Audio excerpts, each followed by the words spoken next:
أو الحياة عموما. الحياة عموما سيدي. لا أقدر أربح بعد ما كملت. تفضل. الحياة أقدر أربح سيدي. ما خليتنا حكي. عفوا. أي.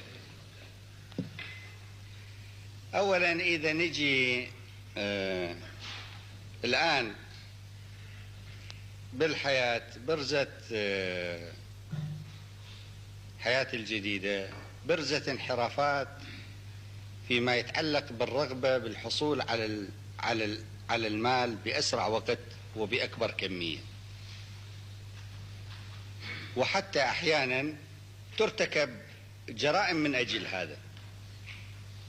يعني قبل فترة ارتكبت جرائم بشعة من قبل كم واحد على ايش؟ والله يجي على واقف على الطريق العام لابس ملابس مال جيش، يوقف للسيارة على اساس يشيلوه احتراما للقوات المسلحة، يجيون يقتلون هذا حتى ياخذون سيارته يروحون يبيعوها يفلشوها. هذه تسمى من الجرائم البشعة. من تجي عنهم، ماني طبعا تابعت هذا الموضوع، اسال ايش كثر هذول موظفين لو مو موظفين؟ قالوا ذول موظفين. ايش كثر راتبهم؟ فلان 250، الاخر 300، الاخر 170. اذا هذا بامكانه يعيش ضمن حاله العراق الان حياه معقوله، واولاده سعداء وزوجته سعيده وهو سعيد. لكن شنو اللي حصل؟ انا اتعمق بهاي اكثر من المختصين بعلم الاجتماع وعلم النفس، فاريد احثهم ايضا ان يتعمقون اكثر. سالت منين هم؟ قالوا لي من الريف.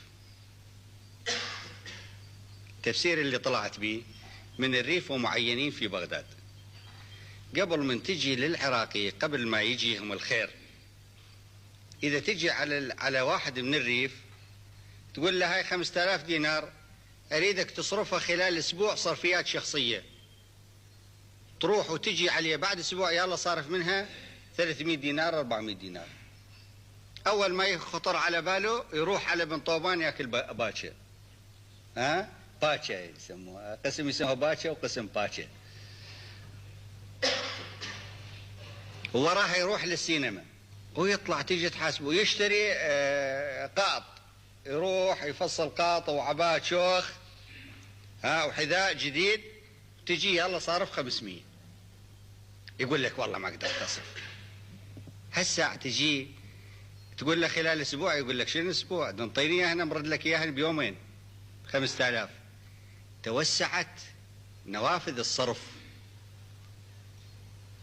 والطرق العوجة للصرف هم توسعت.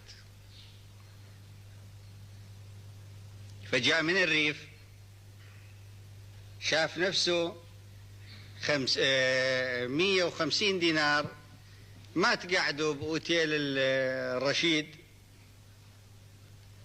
وتلبي حاجاته بما في ذلك غير المشروعة منها. فإذا قام يقتل الإنسان حتى يلبي حاجات غير مشروعة. أرجع، إذا نفتش عن سد الحاجة المشروعة وغير المشروعة، ترى هذا طريق لن ينتهي.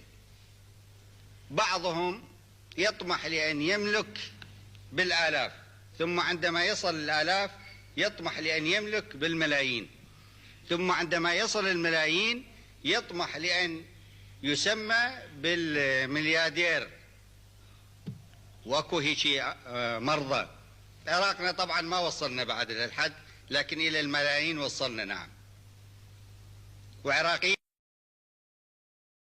ذولا مواطنين اللي يملكون، ماكو مسؤول يملك تنطبق عليه هذه الصفة في كل العراق من مدير عام صعودا. لكن مواطنين نعم اكو يملكون ملايين، مواطنين عاديين في الريف او في المدينة او فيما بينهما.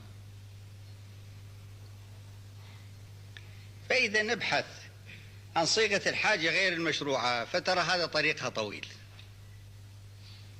وسوف تتحول الملكية إلى رب صغير للمالك، ويتحول المالك إلى خادم لسيده المال الملكية.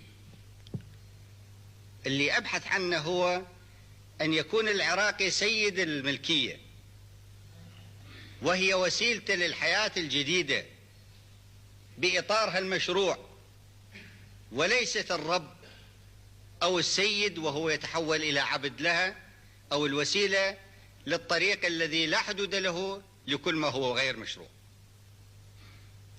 ففي تقديري إذن حسب درايتي بمجتمعنا العراقي، وأنا ليس بعيد عنه،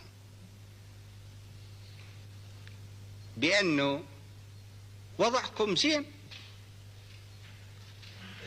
أما التحسين المشروع لحالكم ضمن المناقشة العلمية والموضوعية الذي لا يلحق ضررا بمعنى الضرر بالآخرين، فلا بأس نتناقش عليه.